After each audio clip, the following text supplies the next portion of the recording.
Delhi versus KKR, match number 51। देखो match तो देखो ऐसे ही होना था और बिल्कुल खतरनाक हुआ है। मैं खतरनाक मैं क्यों बोल रहा हूँ, क्योंकि देखो दिल्ली से ज़्यादा उम्मीद की नहीं जा सकती। वो क्यों मैं तो कह रहा हूँ, क्योंकि देखो जब भी मतलब कि आईपीएल का तो कोई भी नया सीजन आता है तो स्टार्टिंग तो दिल्ली देखो जीतती है, 2-3 मैच तो जीत जाती है। इसके बाद जब हारना स्टार्ट करती है तो फिर लगातार हारती रहती है। अब मुझे लगता है कि ये दिल्ली जैसी टीम, मुझे नहीं लगता कि ये कभी जल्दी जीत पाएगी। तो मैं इसलिए कह रहा हूँ कि देखो कोई मतलब कुछ करना ही नहीं चाहता। कोई मतलब कि ना, जिसको देखो कोई चलता ही नहीं, या जो भी होता है ये तो चाहता ही नहीं कि मतलब जीते। मतलब ये अभी अपने यहाँ में बहुत हारी हुई टीम है। स्टार्टिंग में देखो ये मतलब कि पॉइंट टेबल में टॉप 4 तक में थी। इसके बाद धीरे धीरे वो नीचे चली आती गई, हारती गई। अब देखो कौन हरा देता है, कोई भी मतलब कि टीम आ जा रही है वो उसको हरा ही देता है। न फिर देखो केकेआर, देखो कल केकेआर ने देखो बड़ी आसानी से हरा दिया।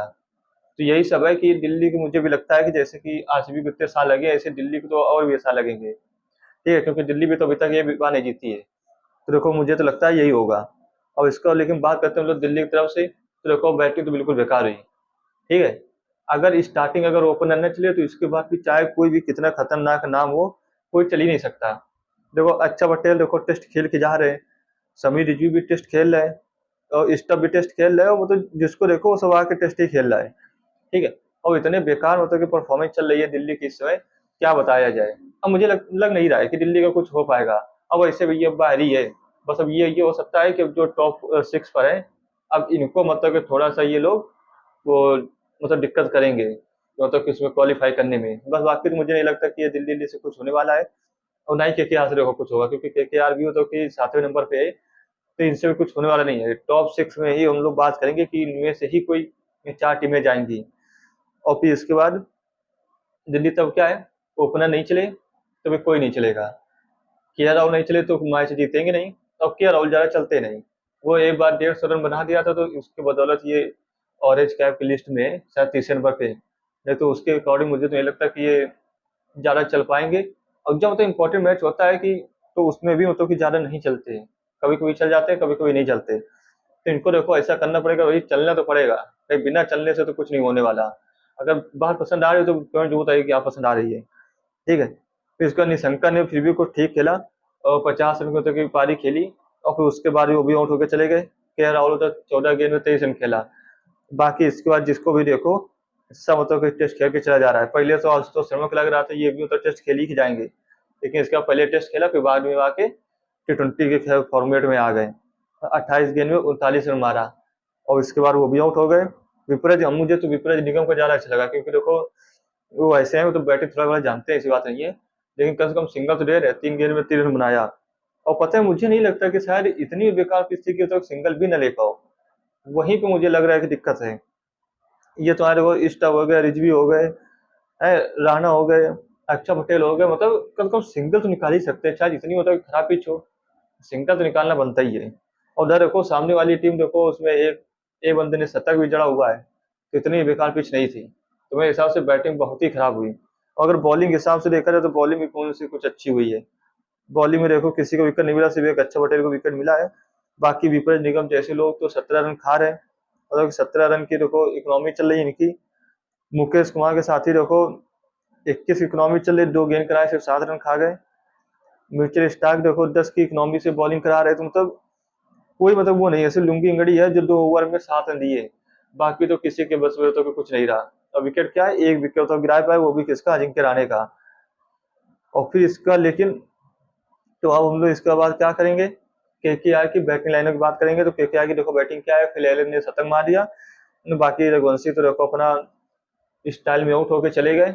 लेकिन वो रघुवंशी की ज्यादा वो तो क्यों, रघुवंशी की होता कि वो नहीं थी, गलती नहीं थी वो, इसलिए क्योंकि उनको हेलमेट लगाए थे, वो बॉल होता ऊपर चली गई थी तो उनको पता ही नहीं चला कि गेंद कहाँ गई।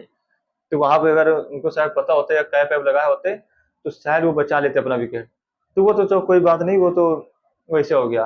और राणे भी देखो, राणे की उसमें कोई गलती नहीं थी। उसमें तो किसी गलती नहीं थी राणे वाले में तो। न राणे की, न मतलब कि वो फील्डर की, न बॉलर की, न बैटर की, किसी गलती नहीं थी। वो तो किस्मत की गलती थी, क्योंकि किस्मत खराब निकली इसकी वजह से वो तो आउट होकर चले गए। और फिर इसके बाद कैमरा गिरी, फिर एलन देखो कोई अपना आए ये लोग और अपना मैच जिता के चले गए। फिर इसके बाद बॉलिंग की बात करेंगे किसकी तरफ से, केकेआर की तरफ से। देखो बॉलिंग तो बहुत ही अच्छी हुई। फिर चाहे आप अंकुल रॉय को देख लो, वैभव अरोड़ा को देख लो, सुनील नायक देख लो, चाहे कार्तिक त्यागी देख लो, वरुण चक्रवर्ती को भले विकेट नहीं मिला लेकिन बॉलिंग तो फिर भी अच्छी कराया है। तो ओवरऑल देखा जाए तो मैच देखो तगड़ा हुआ। और इसी वजह से मुझे लगता है कि क्या जीत गई, क्योंकि दिल्ली के तो अभी और लग रहा है कि 10-15 साल अभी और लग जाएंगे जीतने में। क्योंकि देखो इतनी बेकार टीम लेके, और ये समीर रिजवी हो गए, ये सब लोग स्टार्टिंग में चल गए, स्टार्टिंग के 2 मैच चले गए तो सोचा कि हाँ बहुत अच्छे प्लेयर है, ये वो है।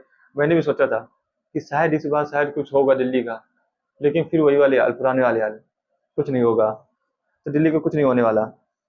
तो इसके बाद मुझे लगता है शायद बैटिंग की वजह से ही दिल्ली आ रही, क्योंकि देखो अभी एक बार हुआ था आरसीबी के खिलाफ, शायद 75 रन पे ऑल आउट हो गए।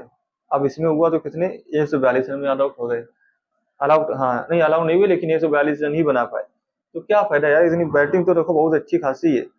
फिर के एल राहुल हो गए, शंका हो गए, नीतीश राणा, समीर रिजवी, अच्छा पटेल, आशुतोष शर्मा, और इसके बाद देखो भी वो भी जो थे, क्या नाम है अरे, डेविड मिलर, लेकिन डेविड मिलर को खिलाया नहीं गया। तो दिक्कत तो होगी देखो, क्योंकि देखो नाम तो बड़े बड़े हैं लेकिन काम बड़े नहीं हो रहे हैं। तो क्या ही फायदा है, इसीलिए मुझे लगता है कि शायद ये मैच तो क्या जीत गई, क्योंकि ना ही बॉलिंग अच्छी हुई और ना ही मतलब बैटिंग अच्छी हुई। मेन तो देखो बैटिंग कारण है, बैटिंग अच्छी नहीं हुई।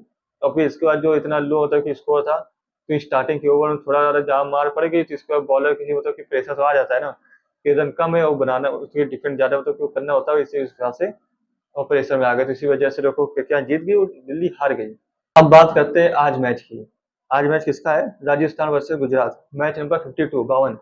तो मैच तो ये वाला होने वाला है खतरनाक। वो क्यों, क्योंकि देखो आज से पता चल जाएगा कि कौन टॉप 4 पे रहेगी, क्योंकि राजस्थान देखो चौथे नंबर पे है, और उधर गुजरात तो कितने में, 5वें नंबर पे है। तो अब इसमें से जो जीतेगा वो तो चौथे या तीसरे में आएगा, तो वहां पे मतलब कि देखने की बात रहेगी। लेकिन ये दोनों टीम मतलब कंडीशन सेम ही है। वो पूछो क्यों, क्योंकि देखो बात करते हैं इधर से गुजरात तरफ से, तो इनका भी टॉप ऑर्डर के भरोसे है। और बात करते हैं राजस्थान की तरफ से, तो इनका भी मतलब कि टॉप ऑर्डर के भरोसे ही पूरी टीम है, बैटिंग के हिसाब से मैं बता रहा हूँ। फिर लेकिन इसमें बात क्या है बीच में, बीच बात ये हो गई कि देखो अब इसमें भी एक सेम कंडीशन हो गई। सेम क्या है कि देखो इधर तो गुजरात तरफ से जैसन होल्डर आ गए, ठीक है, और इधर से राजस्थान की तरफ जवान फ्रेरा आ गए। मतलब कि दोनों लोग मतलब कि फॉर्म पे हैं, और दोनों लोग के आने से मतलब टीम मजबूत हो गई है। लेकिन मुझे लगता है कि जैसन होल्डर के आने से ज्यादा टीम मजबूत हो गई इनकी। क्यों, क्योंकि देखो बैटिंग में तो भी काम कर रहे हैं, फील्डिंग में काम कर रहे हैं और बॉलिंग में भी काम कर रहे हैं। तो मेरे हिसाब से जैसन होल्डर की वजह से थोड़ा सा पल्ला भारी हो चुका है इनका राजस्थान की तरफ। और मुझे तो लग रहा है कि शायद राशिद खान जी सकते हो, क्योंकि देखो जैसन होल्डर हो गए, फिर इसके बाद देखो राशिद खान भी देखो स्पिन बहुत अच्छा कराते हैं। मोहम्मद सिराज देखो तगड़ा चल रहे हैं, किशोर अबाड़ा भी अच्छा मतलब खेल रहे हैं, और अरशद खान भी मतलब कि अच्छा कर रहे हैं। फिर इसके बाद लेकिन इधर बात करेंगे हम लोग इनकी तरफ से, तो इनकी तरफ से कौन है, जोरफरा आर्चर है, रवि बिश्नोई है और बर्गर है, और विजय शर्मा है। चलो ये लोग तो ये भी मतलब कि ठीक कर रहे हैं। लेकिन मतलब बॉलिंग के अगर हिसाब से देखा जाए तो गुजरात की तरफ से मुझे थोड़ा पल्ला भारी लग रहा है। वो क्यों, भाई रबाड़ा हो गए, मोहम्मद सिराज भी तो है, तो ये लोग की वजह से मुझे लगता है थोड़ा पल्ला भारी हो गया मेरे हिसाब से। और फिर बीच में लेकिन हाँ इधर हम लोग बात करते हैं रविंद्र जडेजा। रविंद्र जडेजा जैसे ऑलराउंडर मतलब कि उधर साइड नहीं है। अगर हम लोग बात करते हो अष्टन सुंदर की, तो अष्टन सुंदर और अगर रविंद्र जडेजा कंपेयर करें तो बहुत मतलब कि दूर है। मतलब कि जडेजा तो कुछ ज्यादा ही अच्छे हैं उनसे, ठीक है। तो मतलब कि बैटिंग फील्डिंग बॉलिंग में सब में मतलब कि अच्छा कर रहे हैं। अगर इसे देखा जाए तो इनकी तरफ से जो मिडिल ऑर्डर में बैटिंग में थोड़ा रन आ रहे हैं, तो अभी तक तो जडेजा थे, और मतलब जडेजा और डेवन फेरा दोनों लोग हो गए, ठीक है। तो मेरे हिसाब से इधर से अगर मिडिल ऑर्डर में या ऑलराउंडर के हिसाब से देखा जाए तो इधर पल्ला भारी है। तो बाकी ये लोग तो देखो अपना देखेंगे। रियान पराग तो देखो पिछले मैच में शायद फॉर्म में थे ना, पिछले मैच में तो मारा था, मुझे लगता है पिछले पिछले मैच में मारा था, एग्जैक्टली मुझे याद नहीं है। तो बाकी तो आज लोग पता चल ही जाएगा। देखो साई सुदर्शन भी देखो वो है, क्या कहते हैं कि उनका भी शतक हो चुका है देखो इस सीजन में, और इधर वैभव सूर्यवंशी को भी शतक हो चुका है। सुमन गिल भी फॉर्म पे है, जॉस बटलर भी फॉर्म में है। इनका भी टॉप ऑर्डर फॉर्म में है, इनका भी टॉप ऑर्डर फॉर्म में है। ऐसा नहीं कि इनके टॉप ऑर्डर फॉर्म नहीं है। तो सचिन जायसवाल भी 50 मार चुके हैं, ध्रुव जुरैल भी 50 मार चुके हैं, और वैभव सूर्यवंशी भी होता कि शतक भी मार चुके हैं, ठीक है। तो मेरे हिसाब से लगता है कि वो देखना पड़ेगा कि आज कौन जीतेगा, क्योंकि दोनों तरफ से बिल्कुल बराबर का लग रहा है। लेकिन थोड़ा सा पल्ला मुझे गुज्जा की तरफ से भारी लग रहा है, लेकिन कुछ नहीं कहा जा सकता। जैसे कि देखो कल मैंने बताया था दिल्ली जीतेगी आसानी से, लेकिन केकेआर जीत गई, तो उसमें कुछ कहा नहीं जा सकता, बड़ी आसानी से कोई भी जीत सकता है। तो बाकी हम लोग साथ में देखेंगे। और आज कमेंट तो आपको बताना ही है कि कौन जीतेगा कौन हारेगा। बाकी चलिए, अगर आपको वीडियो पसंद आए तो वीडियो को लाइक कीजिए, चैनल पर नए हो चैनल को सब्सक्राइब जरूर कर लीजिए। मिलते हैं कल फिर से, जब तक के लिए tata, take care, bye bye, जय हिंद।